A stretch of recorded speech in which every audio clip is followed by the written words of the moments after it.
Selamat datang di Foxia, Badan Strategi Komunikasi. Ruang tempat kita membaca suara publik, menata strategi, dan memahami bagaimana reputasi organisasi dibangun, dipertahankan, bahkan dipulihkan ketika krisis muncul di ruang publik. Bersama saya Ali Laksmi, boleh kasih tepuk tangannya dong yang paling meriah. Sudah hadir di tengah-tengah kita, ada kakak siapa ini? Dengan saya Kak Ina ya, Kak teman-teman. Ina. Iya. Oke, selanjutnya. Dengan saya Kak Junaidi. Kak Junaidi, and you are? Pak John. Pak John, oke. Last but not least. Dengan saya Retno. Oke, siang hari ini kita akan membahas satu kasus yang sangat menarik di dunia public relation dan komunikasi strategis, yaitu krisis reputasi Aqua terkait kontroversi sumber air yang ramai diperbincangkan setelah sidak Kang Deddy Mulyadi atau KDM ke pabrik Aqua di Subang. Kasus ini menjadi penting karena Aqua bukan sekedar merek air minum dalam kemasan, tapi bagi banyak keluarga Indonesia, Aqua sudah lama melekat dengan citra air pegunungan, kemurnian, kesehatan, kepercayaan, dan rasa aman.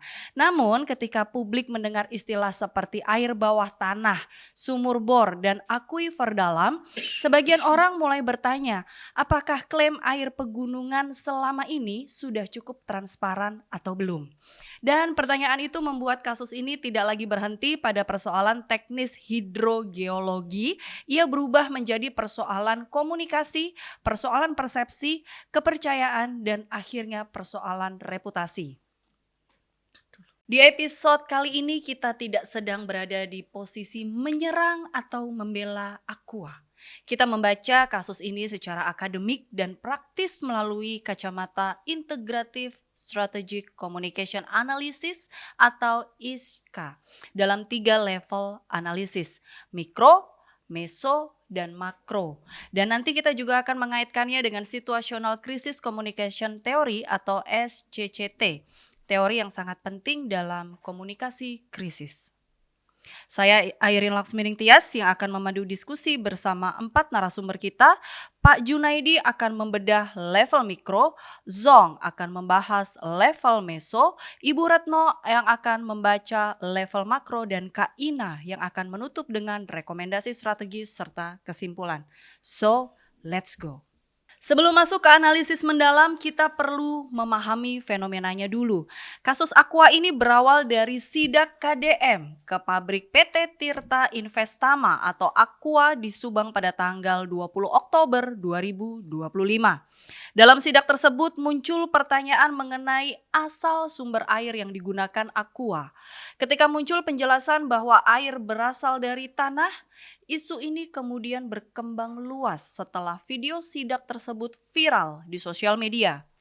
Disinilah masalah komunikasi mulai terjadi. Secara teknis, Aqua menjelaskan bahwa sumber airnya berasal dari akuifer dalam, bagian dari sistem hidrogeologi pegunungan, terlindungi lapisan kedap air, dan bukan air permukaan ataupun air tanah dangkal.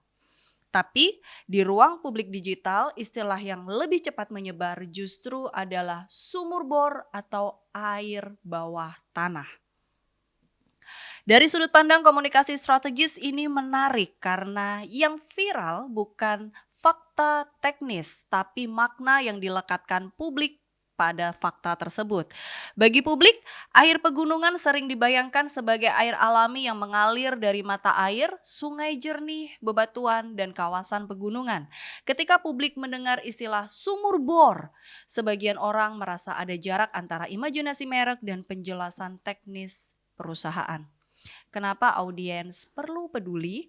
Karena kasus ini menunjukkan bahwa dalam era digital, reputasi merek tidak hanya ditentukan oleh apa yang dikatakan perusahaan, tetapi juga oleh bagaimana publik menafsirkan pesan itu. Bahkan perusahaan besar dengan reputasi kuat pun dapat mengalami goncangan ketika ada perbedaan antara klaim simbolik merek dengan pemahaman publik. Kasus ini juga menjadi penting untuk praktisi public relation sebab krisis saat ini tidak hanya dimulai dari kegagalan produk. Krisis bisa dimulai dari persepsi, dari potongan video, dari istilah yang viral, dari opini-opini netizen, dan dari ketidakselarasan antara bahasa teknis perusahaan dengan bahasa publik sehari-hari. Dalam kasus Aqua, perusahaan memang memberikan klarifikasi. Tapi pertanyaan strategisnya adalah apakah klarifikasi teknis cukup untuk memulihkan kepercayaan? Apakah legalitas otomatis menghasilkan legitimasi sosial? Dan apakah publik hanya membutuhkan data atau membutuhkan empati, dialog, dan bukti yang mudah dipahami? Untuk menjawab pertanyaan itu, kita akan masuk ke segmen Deep Dive. Pertama, kita mulai dari level mikro, yaitu bagaimana konsumen dan publik digital membentuk persepsi terhadap krisis ini. Saya ajak Kak Junaidi untuk membedahnya. Mas Junaidi, kalau kita bicara dari level mikro dalam ISCA, fokusnya adalah publik sebagai penerima pesan. Dalam kasus Aqua ini, apa yang sebenarnya terjadi di level mikro? Silakan. Ya, terima kasih Mbak Alin. Oke, saya akan menjelaskan pada level mikro ya, dalam kasus Aqua ini.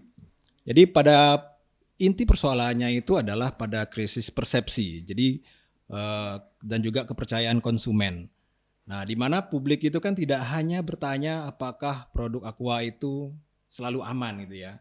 Nah, kemudian publik juga mulai bertanya apakah klaim yang selama ini dibangun oleh perusahaan itu kan air pegunungan. Orang mengingat itu, melihat itu, membayangkan air yang mengalir dari gunung seperti sungai gitu ya. Kena batu-batu Kena gitu batu-batuan ya. gitu yang sejuk gitu ya. Nah, tetapi selama ini kan telah dikomunikasikan dengan cukup jelas dan transparan gitu. Apakah air pegunungan itu sudah dijelaskan atau belum? Itu yang menjadi masalahnya gitu. Nah, yang menariknya di dalam konteks situational crisis communication theory ya, di dalam SCCT ini krisis reputasi yang terjadi itu ketika publik mulai melakukan atribusi tanggung jawab ya, tanggung jawab daripada perusahaan itu. Artinya apa? Publik itu menilai siapa yang sebetulnya bertanggung jawab terhadap permasalahan ini. Ya, permasalahan yang muncul setelah adanya kunjungan dari Gubernur Jawa Barat ke salah satu perusahaannya Aqua gitu. Kemudian apakah Aqua itu sudah menjelaskan ya sumber airnya itu dengan bahasa yang mudah dipahami? Ya, karena selama ini tadi orang hanya melihat, membayangkan, oh itu air yang mengalir ya dari pegunungan. Kemudian apakah publik selama ini diberikan gambaran yang lengkap tentang apa itu air pegunungan yang sebenarnya? Jadi belum ada pemahaman yang jelas yang ditangkap oleh publik tentang air pegunungan itu. Nah, yang menariknya atribusi tanggung jawab publik ini dalam kasus ini tidak sepenuhnya diarahkan pada kualitas produk. Ya, banyak orang yang tidak langsung mengatakan bahwa airnya tidak aman. Ya, karena melihat tadi secara gamblang masyarakat tuh melihat oh ini kan sumur bor gitu ya. Cara mudahnya yang dipahami. Nah, jadi belum ada pemahaman terhadap apa itu air pegunungan. Jadi mereka menganggap itu tidak aman, ya. Nah, tetapi mereka itu mempertanyakan kejelasan daripada komunikasi yang selama ini disampaikan oleh pihak perusahaan. Nah, jadi krisisnya lebih dekat pada krisis transparansi dan juga reputasi, ya. Jadi bukan semata-mata krisis terhadap kualitas produk itu. Nah, jadi pada level mikro ini respon publik itu dapat kita bagi menjadi beberapa kelompok. Ya, ada beberapa kelompok respon yang diberikan oleh publik itu. Yang pertama adalah kelompok yang skeptis negatif. Ya, skeptis negatif ini mereka merasa istilah daripada sumur bor atau air bawah tanah ini tidak selaras dengan citra air pegunungan yang selama ini dibangun oleh perusahaan Aqua itu gitu, ya. Nah, sehingga kelompok ini cenderung menuntut penjelasan yang lebih terbuka dan juga lebih sederhana, ya, dengan bahasa yang lebih sederhana. Kemudian ada yang kelompok yang kedua, yaitu kelompok yang netral kognitif. Ya. Nah, mereka ini belum tentu menolak Aqua, ya, kelompok yang netral kognitif ini belum tentu menolak Aqua dengan kejadian seperti ini. Tetapi mereka masih mau memahami, mencoba untuk memahami. Mereka ini masih bisa bertanya apa itu istilah aquifer dalam tadi yang disampaikan oleh Mbak Alin tadi gitu, ya. Apakah aquifer dalam ini sama dengan sumur bor? Sama apa tidak? mereka belum tahu gitu kan, masalahnya itu. Kemudian apakah air bawah tanah ini masih bisa disebut sebagai air pegunungan? Ya, bisa apa enggak disebut sebagai air pegunungan? Nah, kelompok ini penting apa enggak? Sangat penting sekali di dalam kasus ini. Ya, karena mereka masih bisa dijangkau, ya masih bisa diedukasi, diberikan edukasi melalui edukasi publik, ya, melalui penjelasan-penjelasan yang diberikan oleh perusahaan. Nah, kemudian kelompok yang selanjutnya, yang ketiga adalah kelompok loyal defensif. Nah, ini kelompok loyal defensif ini, mereka ini adalah konsumen yang tetap percaya. Mungkin banyak ya di antara kita yang masih tetap percaya gitu ya, meskipun sudah muncul di televisi ya kasus ini, tapi kita masih yakin bahwa produk yang diberikan oleh Aqua itu masih yang kita anggap produk yang bagus ya, dengan sumber airnya yang masih Murni, bisa gitu. dipertanggungjawabkan lah gitu kemurniannya. Nah, setelah membaca ataupun melihat klarifikasi dari perusahaan yang diberikan, ya terutama karena mereka ini melihat ada penjelasan tentang izin lah yang dilakukan oleh pihak perusahaan terhadap pemerintah, kemudian pengawasan yang sudah diberikan, standar kualitas, dan juga apa itu aquifer dalam gitu ya. Nah, mereka ini tetap loyal terhadap perusahaan dan mereka masih bisa menjaga komunikasi yang konsisten ya. Mereka masih selalu mengikuti perkembangan-perkembangan daripada informasi-informasi yang diberikan. Ya. Nah, jadi di dalam teori situational crisis dalam komunikasi ini, ya, respon Aqua ini pada level mikro dapat dibaca sebagai corrective information, ya, informasi koreksi, ya, yang diberikan oleh pihak perusahaan, yaitu informasi korektif bahwa sumber air itu bukan dari sumur bor biasa, ya, melainkan dari aquifer dalam, ya, aquifer dalam. Namun corrective information apa ini saja pasti belum cukup, ya. Tadi bagi mereka yang negatif thinking ya terhadap Aqua itu, mereka tidak mudah percaya karena emosi publik itu tidak selalu selesai dengan hanya melalui data-data teknis saja gitu.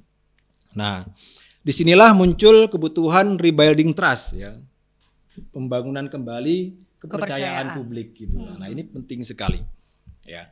Nah, Aqua ini tidak perlu hanya menjelaskan tetapi juga mengakui bahwa kebingungan publik itu, masyarakat itu ya hal yang wajar gitu ya kan, karena tadi branding yang selama ini diberikan itu berasal dari air pegunungan ya, tapi dengan kejadian ini publik perlu khawatir ya, hal yang wajar khawatir itu.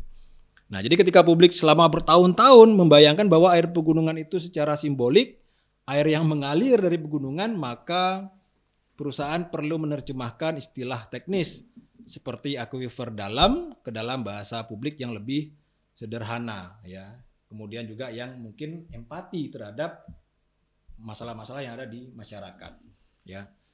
Jadi ini yang penting Mbak Alin dari level mikronya, menurut saya seperti itu. Jadi kalau yang saya tangkap pada level mikro, krisisnya bukan hanya tentang benar atau salah secara teknis, tetapi tentang bagaimana publik memahami atau tidak memahami merek. Iya, ya betul sekali gitu ya. Jadi pada level mikro ini pemulihan reputasi dari perusahaan itu tidak cukup dilakukan dengan mengatakan kami sudah benar. Ya, kami yang sudah benar. Jadi pihak perusahaan merasa benar, itu tidak cukup. Nah, tetapi perusahaan ini juga perlu membuat publik itu merasa didengar, diberikan penjelasan, kemudian diajak juga untuk memahami. Ya, memahami dari definisi-definisi ya, yang diberikan oleh perusahaan. Nah, kemudian di dalam komunikasi krisis tadi, rasa dipercaya ini sering kali harus lahir dari pengalaman ya, kemudian lahir dari pengalaman komunikasi yang lebih manusiawi ya, di mana tidak hanya berasal dari dokumen-dokumen klarifikasi yang diberikan oleh perusahaan begitu saja. Oke, terima kasih Mas Junaidi. Sekarang kita masuk ke level meso. Zong, kalau di level mikro membahas publik, Maka level meso kita akan membahas organisasi. Bagaimana kita bisa merespon Aqua sebagai organisasi? Terima kasih Arin. Pada level meso, kita akan melihat bagaimana organisasi menyusun dan menjalankan komunikasi krisis. Dalam kasus Aqua, respon organisasi tidak bisa hanya dikerjakan oleh satu fungsi. Misalnya, media sosial atau public relation saja. Ini adalah cross-function crisis. Mengapa disebut cross-function? Karena isu ini menyentuh banyak aspek.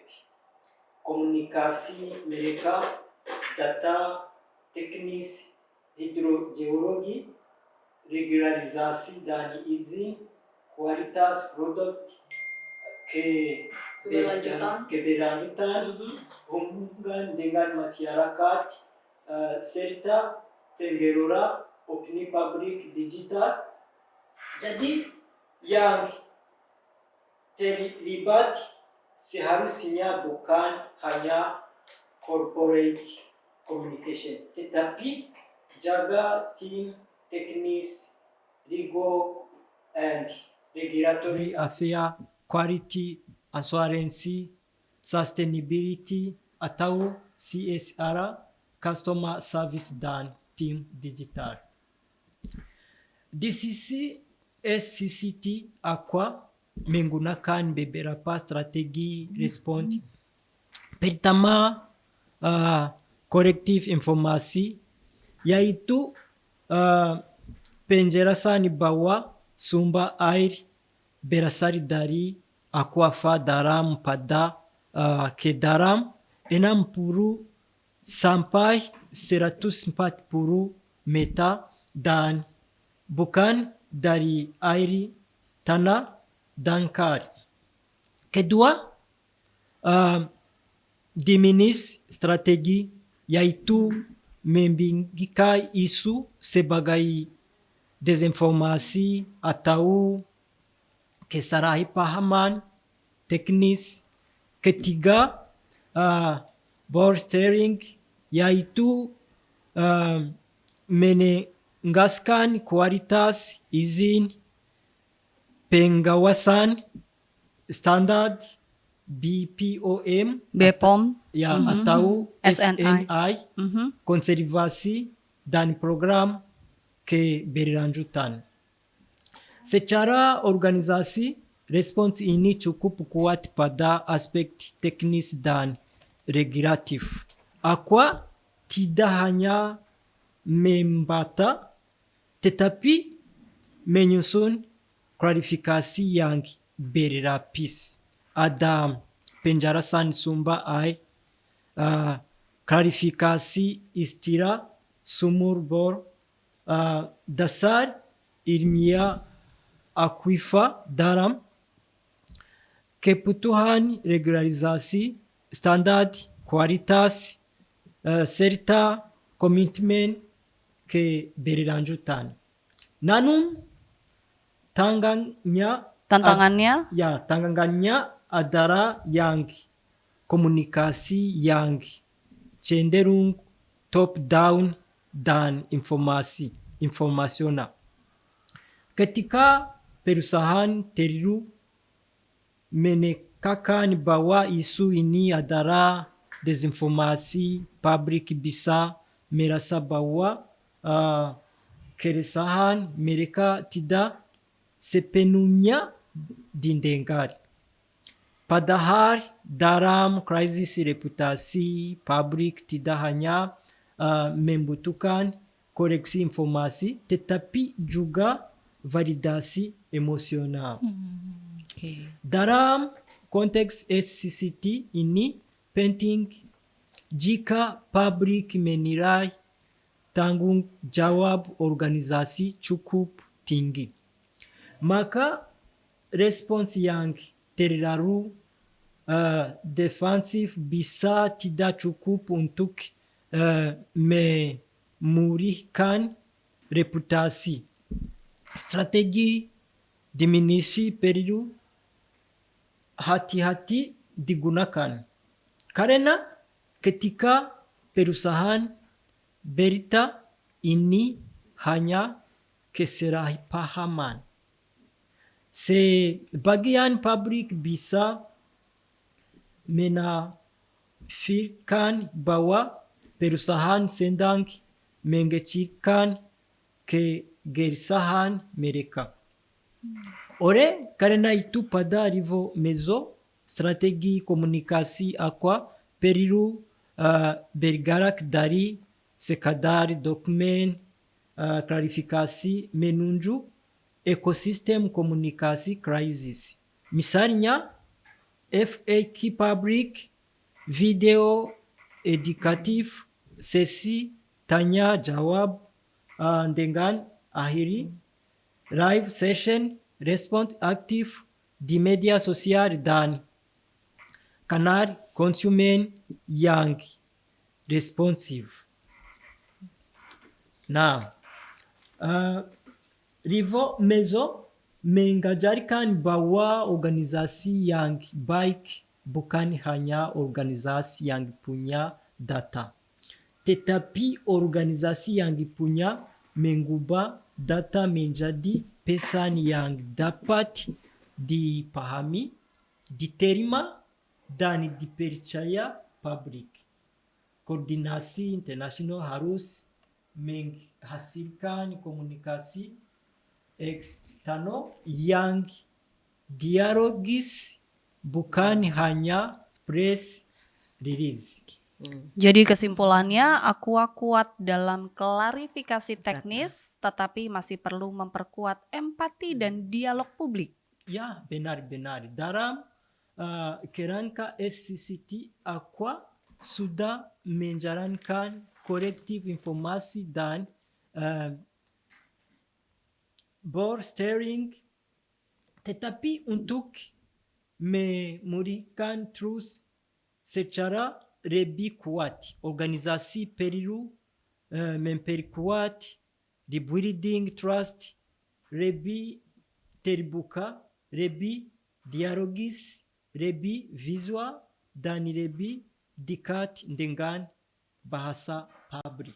Oke, thank you Zong. Sekarang kita akan masuk ke level makro. Mbak Retno, pada level makro, kasus Aqua tidak hanya dilihat sebagai isu perusahaan saja, tetapi sebagai isu sosial yang lebih luas. Bagaimana menurut Mbak Retno? Nah, serunya itu di sini Mbak Irin, karena kemudian kasus ini mesti dilihat juga, ditarik juga, dan dibaca dalam konteks yang lebih besar. Kenapa? Karena itu tidak sekedar tadi yang disampaikan oleh Mas Junaidi, oleh Zong, ternyata tarikannya itu lebih kepada perihal yang lebih besar, konteks yang lebih besar seperti regulasi air. Kemudian juga etika pengelolaan sumber daya alam, norma sosial tentang air sebagai hak publik, dan juga dinamika politik. Karena kan tadi juga ada pergerakan ya dari apa yang disampaikan Pak KDM, itu juga akan muncul apa yang disampaikan oleh netizen, oleh publik mengenai isu tentang keberlanjutan, dan tentu saja ini akan berpengaruh kepada reputasi industri air minum dalam kemasan. Tidak hanya untuk Aqua, tapi reputasi industri itu sendiri, atau kalau kita boleh mengenalnya AMDK ya, air mineral dalam air minum Iya. dalam kemasan, bukan air minum dalam kasih sayang. Oh iya, boleh dong. Masuk. Oke. Yang menggiring ya, yang menggiring nggak Begini, DM nggak apa-apa ya. masalahnya Ada ya. ya akhirnya kan larinya tidak hanya dalam konteks bagaimana Iya. dalam level mikro, Heeh. netizen ngomong apa, publik menyampaikan apa, kemudian dari meso bagaimana perusahaan harus membuat sebuah strategi untuk berkomunikasi, tapi tarikannya lebih besar daripada sekedar itu. Di level ini krisis itu tidak hanya muncul karena publik mendengar istilah sumur bor atau air bawah tanah. Krisis menjadi besar karena air bukan sekedar komoditas bisnis. Air adalah sumber daya publik yang memiliki nilai sosial, ekologis, kemudian politik dan moral. Nah, ini kan kalau di pasal 33 itu bumi, air, dan kekayaan alam yang ada di dalamnya. Nah, itu juga diatur juga di dalam Iya, undang-undang. iya. Jadi makanya tarikannya akan lebih besar daripada sekedar itu. Karena itu komunikasi krisis Aqua tidak cukup hanya mengatakan bahwa produk ini aman dan legal. Tidak cukup hanya itu. Dalam SCCT kita bisa melihat bahwa semakin sensitif isu yang dipersepsikan publik, maka semakin besar pula tuntutan terhadap respon organisasi. Jadi ekspektasi dari publik juga lebih besar bagaimana organisasi ini akan merespon. Seperti kalau kita lihat dalam konteks Aqua ini, isu air membuat atribusi tanggung jawab menjadi lebih kompleks. Publik tidak hanya bertanya, apakah perusahaan memiliki izin? Apakah pengambilan Jadi air itu pertanyaan adil? jadinya ya. Ya kan? Iya. Tetapi juga bagaimana dengan masyarakat sekitar yang diambil airnya? Cukup adilkah buat mereka? Apakah tidak merusak lingkungan? Apakah perusahaan terbuka mengenai dampak sosial dan ekologisnya? Nah, itu yang kemudian muncul konsep yang menurut saya sangat penting untuk di-highlight. Legalitas itu tidak otomatis menjadi legitimasi sosial. Iya. Ya. Aqua mungkin memiliki izin, mengikuti regulasi dan memenuhi standar teknis. Tetapi di ruang publik, legitimasi sosial dibangun melalui trust atau kepercayaan, keterbukaan, akuntabilitas dan bukti yang mudah diverifikasi. Dipahami oleh Nah, masyarakat. ini yang gitu ada ya. juga yang Oke. mudah diverifikasi. Nah, kehadiran Pak KDM ini kan juga beliau adalah tokoh publik nih juga ya. Lagi Membuat- naik daun juga nah, tuh. dia Lagi juga naik-naiknya momennya ya. dapat nih membuat isu Iya. ini masuk ke arena lain, masuk ke panggung politik, ke arena politik. KDM itu berperan sebagai agenda setter di situ.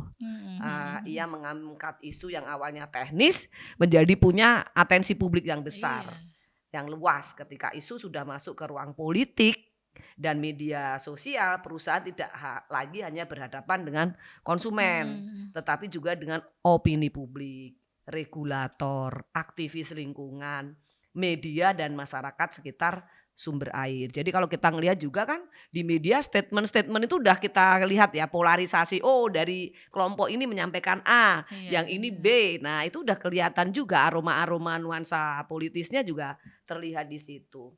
Public accountability communication berarti perusahaan menjelaskan bukan hanya apa sumber airnya, tetapi juga bagaimana pengambilan air diawasi, bagaimana dampaknya terhadap masyarakat, bagaimana konservasi dilakukan, dan bagaimana publik dapat memverifikasi klaim tersebut. Ini penting agar brand klaim ini bisa berubah menjadi brand proof. Jadi tidak hanya klaim sepihak tapi proven di mata publik juga gitu. Nah, krisis Aqua ini juga berdampak pada industri AMDK Keseluruhan secara ya? keseluruhan. Secara keseluruhan. Jadi deg-degan semuanya Deg-degan nih. semuanya nih. Aku aja Ketika- kena nih ya. Ya kan, Apalagi yang ketika lain. publik gitu. mulai mempertanyakan klaim air pegunungan. Jadi sebenarnya juga ada dalam dunia komunikasi kita juga ngelihat bahwa air pegunungan itu memang benar-benar menjadi top of mind ya di pikiran Iya, kita. murni, Begitu nih, alami, sejuk hijau, gitu ya. mengalir di sela-sela bebatuan gitu ya. Kena Kemudian iklan banget nih kayaknya. ketika itu tidak sesuai ekspektasi, pertanyaan-pertanyaannya sudah menjadi makin lebar gitu. Iya. Kemudian murni dan terlindungi. Maka merek lain di industri yang sama juga bisa terdorong untuk menjadi lebih transparan Iya. tentang sumber air dan praktek keberlanjutannya. Gitu Mbak Irin. Jadi kalau pada level makro, menurut Mbak Retno, isu ini bukan hanya soal Aqua saja, tapi juga soal standar komunikasi industri. tepat sekali. Kasus ini bisa menjadi momentum untuk memperbaiki standar komunikasi sumber air. Industri tidak cukup menjadi simbol alam, industri perlu menjelaskan proses ilmiah, legal, sosial, dan ekologi di balik produk. Behind the scene produknya itu apa? Pada level mikro, reputasi tidak hanya dibangun oleh klaim, tetapi oleh akuntabilitas. Itu kuncinya. Oke, terima kasih Mbak Retno. Nah, pemirsa, setelah kita membaca kasus ini dari level mikro, meso, dan makro, makro. Sekarang kita akan masuk ke rekomendasi strategis. Bersama dengan Kak Ina, saya pengen denger nih, apa langkah komunikasi yang paling penting untuk dilakukan dalam menangani kasus-kasus seperti ini? Silahkan Oke, Kak Ina. kayaknya berat banget pembahasannya lumayan ya dari tadi. Lebih berat Mikro, cicilan, lebih Kak. berat cicilan Heeh. kan daripada kita mikirin AMDK gitu ya. Mhm. Mikirin cicilan aja deh gitu. Tapi enggak, di sini kita diminta untuk ngebahas masalah gimana sih ini kasusnya Aqua gitu ya. Yang ngebawa KDM udah itu jadi bola liar banget tuh di publik ya, Mbak Alin ya dan teman-teman semuanya. Di sini sih dari tadi yang sudah dibahas dari level mikro, meso dan makro, Mbak Alin, kok saya jadi deg-degan ya? Untuk Enggak, menyimpulkan. deg-degan untuk memberikan mengambil strategi kesimpulan nih. ya. Kayaknya terlalu, aduh banyak banget nih. Karena semuanya jadi menyinggung gitu ya. Akan menyinggung banyak pihak. Tapi mungkin saya akan cukup memberikan rekomendasi strategis gitu ya. Itu dari sisi untuk si lebih ke perusahaannya si Aquanya aja ya mungkin ya. Mbak Alin, ini aku nyontek dikit nggak apa-apa ya? Nggak apa-apa, Karena nggak udah apa-apa, kayaknya nggak udah apa-apa. kebanyakan urusan cicilan jadi Cicilan ya, lupa. dan urusan rumah tangga gitu ya. Urusan Oke. rumah tangga gitu ya. Aha, yang Nah. penting pembahasannya kita harus setajam Iya. parang. Setajam parang. Oke, boleh. boleh silet ya. boleh. Bukan setajam. Gitu. Nggak boleh ya. Oke. Dari saya sih Mbak Alin, dari yang sudah kita bahas tadi, yang pertama nih, strateginya si Aqua ini menurut saya dia perlu mengubah klarifikasi teknis itu menjadi edukasi visual. Gitu ya. Karena kita di Indonesia ini mungkin bahkan secara global ya, kalau dari prinsip iklan, karena saya juga basically dari orang iklan, visual speak louder than word. Betul. Orang-orang kita itu kalau dikasih gambar Sangat visual. langsung jelek gitu Iya. ya Mbak di mata loh. Jadi diganti dong air pegunungannya. Nanti sumur bor gitu. Iya. Nggak boleh juga gitu ya. Ada gitu. Jadi kayak istilah seperti aquifer dalam gitu kan. Masyarakat apaan nih Apa aquifer itu dalam? ya? Apa sih? Nggak paham gitu ya. Apalagi kayak orang, maksudnya dari yang kurang memahami istilah-istilah itu, jujur li saya aja yang saat ini menjadi pengajar juga nggak paham kok ketika Aqua mengeluarkan klarifikasi itu apaan nih aquifer dalam, kita harus searching lagi ya. Nah tuh aquifer dalam, air tanah dangkal, terus sumur bor biasa dan air pegunungan itu menurut saya sih perlu dijelaskan melalui kayak infografis gitu loh.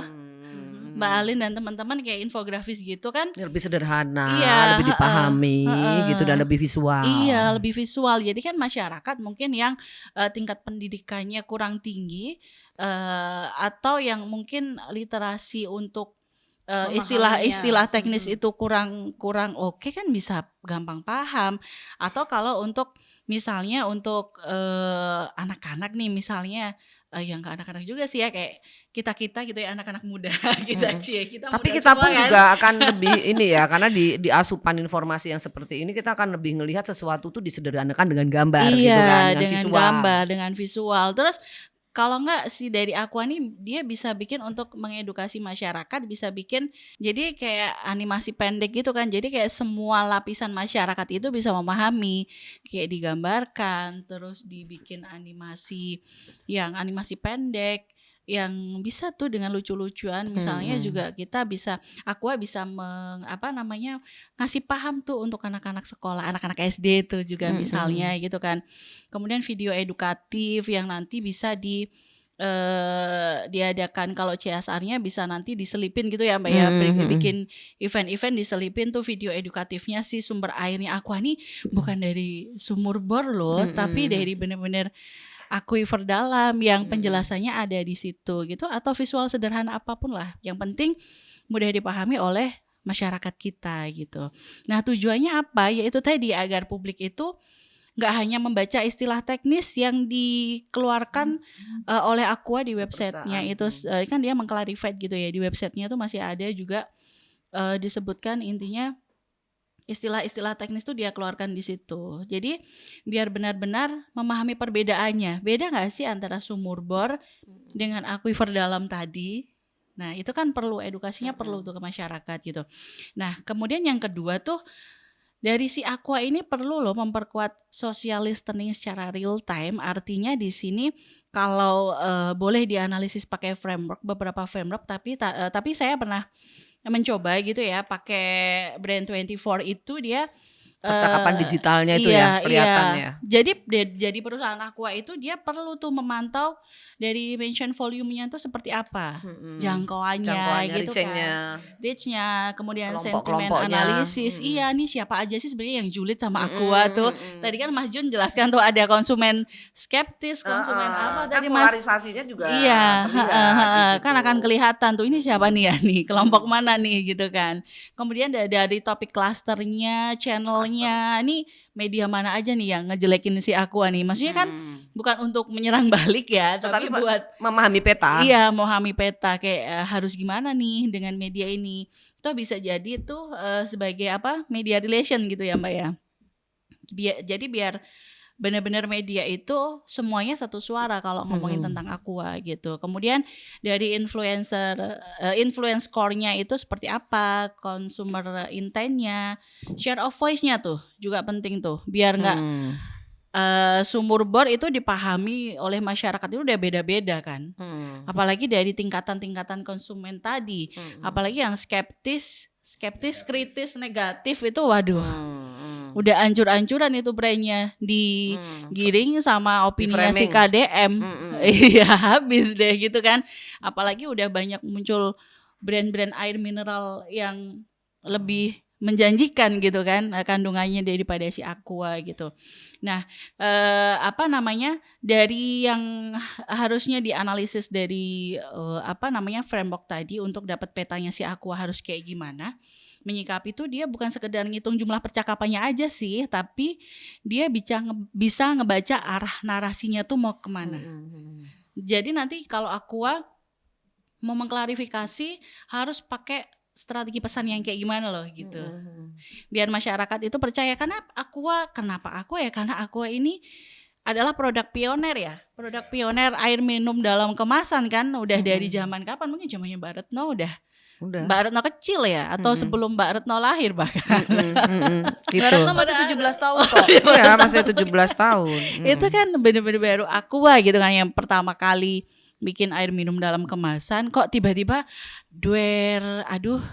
KDM pula nih yang lagi naik daun yang Tokoh publik gitu iya melontarkan Dia isu juga cukup ini. banyak followers juga. Banyak ya. banget kan. Nah dari situ kan arahnya itu apakah publik ini bisa semakin percaya, semakin ragu atau semakin ingin pindah merek nih. Kan biar taunya di situ. Bahaya banget nih beberapa produk lain yang lebih kandungannya lebih jelas, saya nggak bisa sebutkan di sini. Yang Karena ada nggak- manis-manisnya. Atau mau Selain sampai pucuk. Atau selain itu kan juga ada yang warnanya hijau toska tuh. Iya kan? Yang lebih harganya juga nggak jauh beda dari si Aqua, tapi kandungannya lebih ini. Aduh, dia aja nggak ngiklan, dar-dedornya nggak ngiklan iklannya nggak dar-dedor banget, tapi merajai warung iya, Madura. nggak. Kalau warung Madura belum sih. retail udah, tapi warung Madura belum. Nah itu sih yang penting yang harus Aqua sikapi harus gimana gitu. Itu yang kedua ya. Masih ada beberapa sih saya. Napas dulu boleh, nafas Boleh, dulu boleh. Kayaknya kalau tanpa Aqua nggak bisa bernapas sih. Udah mulai kurang Ada fokus pesan nih. sponsor ya. Oh enggak. Ini bercanda ya. Tapi nanti kalau Oke. Aqua mau meng-hire Kita siap kok di Foxia. di Fox ya, hanya Hubungi di Fox nomor yang ya. tertera di bawah ini. Tolong nanti diedit ya, kasih nomor. Oke. Yang ketiga nih, perusahaan nih si Aqua ya dalam konteksnya ini perlu mengidentifikasi top influencer dan top source. Nah, dalam krisis digitalnya, si Aqua ini kan ceritanya lagi dapat krisis digital ya. Karena viralnya memang lewat media digital kan. Nah, tidak semua percakapan itu memiliki bobot yang sama. Iya kan, dari beberapa media kalau dianalisis nggak semua percakapannya itu sama, meskipun sama-sama konsumen yang skeptis negatif, dia nggak yang bobot negatifnya itu nggak sama gitu. Nah di sini ada aktor tertentu yang punya pengaruh besar dalam perluas isu tadi. Karena itu responnya harus diarahkan secara strategis dalam artian kepada medianya tuh gimana, kemudian opinion leadernya, Spesifik gitu ya. iya komunitasnya dan akun-akun yang membentuk percakapan publik itu seperti apa tuh. Itu saran yang ketiga. Masih ada nih saran yang lain. Yang keempat nih, Aqua itu perlu menguatkan dialog digital deh menurut saya, karena ini bisa dilakukan melalui sesi tanya jawab itu loh, lewat mungkin bisa bikin live session gitu ya, atau answer question di website itu bisa kan ya, website dikasih itu. Kemudian kan ada ya apa sih customer yang CRM online itu loh, yang CS online itu Hotline. kan biasanya ada kan hotline-nya kan ada gitu kan.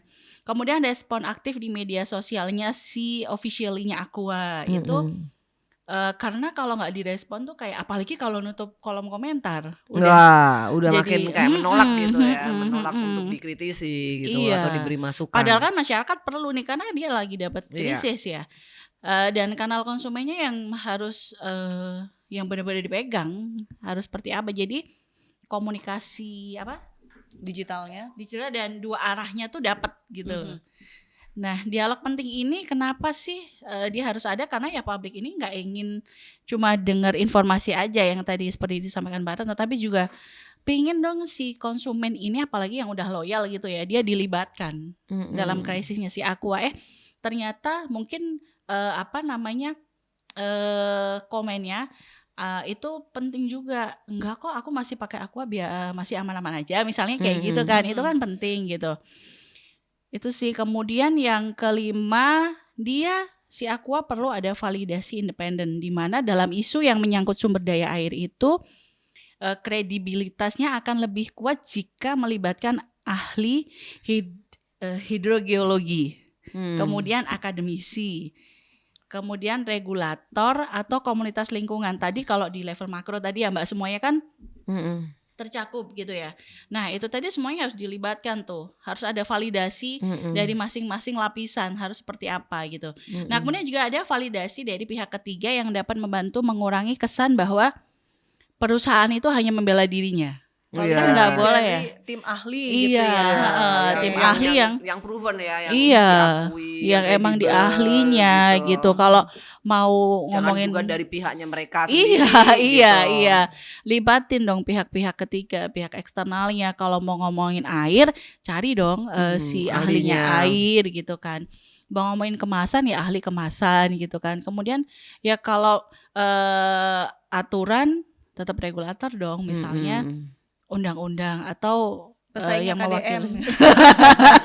Nanti jatuhnya ke politik lagi dong, Mbak. Tapi memang tarikannya kemana-mana kan? Iya, tarikannya langsung udah kemana-mana, bisa ke politik, ke bisnis gitu ya Mbak ya. Kalau bisa tawur, kenapa kita harus akur? Iya bener juga tuh. Harus tawur dulu biar Semakin akur. mereka tawuran, semakin kita dapat job. Oh iya benar Kita juga. Iya. Tim tolong nanti kalian siap. Siap kalau ada tawuran ya, nanti siap edit Sebulan dan lagi bayar lain-lain. SPP. Ayo kerja keras. Kerja keras gitu. Oke. Nah, Yang tadi keenam nih. yang Udah. keenam ya, tadi udah 5 ya. 6 aja deh ya kayaknya. Nanti 6 7 aja. dapat satu Dapat apa? galon Aqua buat Kak Ina. Kenapa 1 galon aja? Satu aja Kak. Lumayan Tapi mahal maupun itu. dari sumur bor juga aman aja lah ya kita daripada. Aman aja. Kalau aku masih hidup sampai sekarang. Iya kan sama. Oh, ini konsumen loyal ya. Oh, saya loyalis. Saya loyalis. Oke. Soalnya kalau botolnya tuh dibuka yang paling enak gitu. Iya langsung klik Set, gitu ya. nggak Jadi penasaran. Siapa yang dimaksud itu? Gitu. Oke, yang keenam ya. Aqua ini dia juga perlu menyusun laporan transparansi. Iya benar ya gue ngomong ya. Transparansi ya. Transparansi sumber air yang mudah dipahami publik gitu. Nah, jadi laporan ini tuh nggak harus selalu sangat teknis gitu ya. Jadi yang justru yang dibutuhkan itu adalah laporan yang dia ngejelasin masalah sumber air. Sederhana aja. Iya, izin pengawasannya kayak gimana? Ngambilnya seperti apa sih? Yang tadi Jangan-jangan diogrok-ogrok nggak tuh pakai apa? kayak gitu-gitu. Diogrok-ogrok. Terus kemudian tuh yang tetangga kiri kanan tuh dapat Iya, akibat gak iya. dari pengambilan air itu? Iya, daerah gitu. sekitar itu Daerah tuh sekitar. apakah menjadi kekeringan misalnya atau enggak Sumber gitu. airnya bagaimana? Bagaimana gitu. Kasian banget daerah sekitar kekeringan. Nah, kan kita nggak ngerti ya, maksudnya kayak kalau kita nggak ngulik lebih dalam tentang si sumber air aqua ini kayak gimana, kita nggak ngerti itu dari mana sumber-sumbernya, gimana ngambilnya gitu kan. Halal Kemudian- haramnya juga kita bahas. Tuh kan makin jauh kan. Nanti kayaknya kita butuh bikin podcast episode selanjutnya boleh, ya. boleh. Kita undang si pihak aqua mungkin. Oke. Kemudian konservasinya seperti apa? Apakah di situ ada dia bikin dari sekitar sumber air itu ada penanaman 500.000 pohon misalnya, pohon-pohon yang bisa melindungi apa Mbak namanya itu air itu apa? Kejernihan airnya ya, air tanahnya itu Iya, ya. Oke. itu misalnya di situ oke enggak gitu. Aha. Atau ada atau enggak gitu. Kemudian kontribusi sosialnya kayak gimana ke masyarakat dan dampak lingkungan secara periodik dan komunikatif tuh. Untuk Dia di report ya. Iya, untuk di report dan lebih baik lagi itu dilempar ke publik. Misalnya dalam artian dia kasih tuh satu menu di websitenya tuh tentang reportnya dia gitu dan dari masyarakat itu seperti apa kan gitu kan terhadap responnya masyarakat sekitarnya juga tuh. Ternyata ada yang lapor nih misalnya atau ternyata mereka malah ikut subur dan makmur nih meskipun akhirnya diambilin kan gitu. Gitu. Jadi kayak kesimpulan utamanya dari krisisnya si Aqua ini menunjukkan bahwa kalau yang tadi sudah dijelaskan sama teman-teman itu, krisis Aqua itu menunjukkan bahwa reputasi merek ini nggak hanya dibangun loh oleh klaimnya si Aqua aja, tapi oleh konsistensi antara klaim, bukti, kemudian transparansi dan pengalaman komunikasi publiknya tuh seperti apa. Karena di sini legalitas itu penting, tetapi legitimasi sosial tadi yang Mbak sampaikan itu dibangun melalui trust dari kepercayaan. Nah, data teknis ini juga penting sih, tetapi publik juga membutuhkan bahasa yang sederhana, empati, dialog, dan bukti yang jelas. Kalau dari sisi akademis, boleh ya disampaikan? Dikit Boleh, aja. boleh. Dari sisi akademis gitu ya. Kalau ngelihat dari secara teori tadi yang sempat disinggung, teori SCCT yang dipakai tadi, Aqua ini sudah menggunakan corrective information dan bolstering. Tadi yang disampaikan gitu. Aqua kan pakai corrective information dan bolstering. Tapi kalau saya lihat untuk pemulihan reputasi yang kuat itu kayaknya perlu ada rebuilding trust deh. Harus dibangun lagi deh kepercayaannya. Karena dengan kasusnya KDM yang sidak kemarin itu akhirnya keluar istilah sumur bor, itu udah benar-benar saya sendiri sebagai pengguna user konsumennya Aqua sejak zaman kici-kici gitu. Sejak zaman dulu itu Dulu adanya cuman itu. iya Dipertegas dong. sama air Kita sumur nggak kita punya doang pilihan kan. lain. Kan ada tuh pilihan sama air sumur doang kan. Aha. Nah, Yang harus digodok itu iya kan. harus digodok dulu tuh. Biar apa? Biar mateng. Masuk. Iya. Nah, itu tuh merasa ternodai. Kepercayaanku tuh merasa ternodai karena masa iya sih, akhirnya saya sendiri pun mencari tahu bahwa masa iya sih dari sumur bor, gila aja nih, berarti sama aja dong sama minum air yang kita godok sendiri di rumah, ya kan? Nah itu benar-benar trustnya tuh harus dibangun lagi tuh biar masyarakat nggak beralih, biar konsumen loyalnya itu nggak beralih ke AMDK lain, AMDK produk lain. Kan sayang banget nih udah pionirnya AMDK, mau semua lapisan masyarakat pakai, ya kan, dari ekonomi bawah sampai ekonomi apa ya, di atasnya ekonomi tinggi itu apa? Kaum Gen Z gitu ya misalnya. Level A ya. Karena Aqua kan ngeluarin produknya nggak cuma Aqua yang botol itu kan, dia punya banyak. Ada yang botol kaca, ada yang itu, botol harganya kaca. nggak masuk akal itu kan. Iya. Nggak boleh Milihnya disebut karena nggak kita boleh. lagi fokus sama Aqua. Iya, meskipun itu juga produknya Aqua gitu kan. Itu kan ya Belum krisis soalnya. Jadi nggak kita bahas. ya kan jadinya aduh Sayang banget kalau benar-benar ternodai itu si reputasinya Aqua gitu kan. Jadi rebuilding trust ini menuntut komunikasinya yang lebih empatik, terbuka, konsisten, dan tadi seperti Mbak Retno bilang, dari analisis teman-teman juga itu harus dapat diverifikasi. Bener enggaknya nih sumber airnya ini sebenarnya tuh kayak gimana gitu. Jadi biar masyarakat itu trustnya itu tetap terjaga dan pulih lagi seperti semula gitu.